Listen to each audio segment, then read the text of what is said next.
আলী, আরে ভাই আপনার হঠাৎ করে কি হয়েছে? এটা আমার বন্ধুর আলীর ঘর, আর আজকে ওর বার্থডে, ওকে একটু বলাই দিবেন।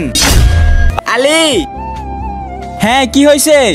ওই তোর বন্ধু, আরে সায়েম, আলী ওই নেই খারা, ওর শরীরে যদি তুই হাত দেস তাহলে তোর খবর আছে, কিন্তু বাবা হয়তো অসুস্থ। থাকুক ঘরে ঢোক। না বাবা, যখন আপনি অসুস্থ ছিলেন তখন। বাবা, হ্যালো চাচা, বাবার শরীর অনেক খারাপ, আপনি একটু তাড়াতাড়ি ঘরে আসেন, আমার অনেক কাজ আছে, আমি ফিরে আসবো হনে। হ্যালো ফুপা। তার আগে তুমি কি এক বস্তা টাকাকে ভালোবাসো নাকি তোমার মা বাবাকে?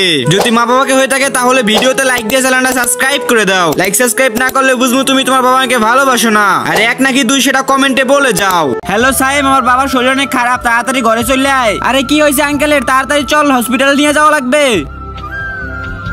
আরে বাবা, যে সময় তুমি অসুস্থ ছিলে তখন আমার বন্ধু আইছিল, কোনো ফ্যামিলির লোক না। আরে সায়েম বন্ধু, আমি তোর কিছু হইতে দেবো না, তুই তাড়াতাড়ি ওঠ, হসপিটালে নিয়ে যাবো।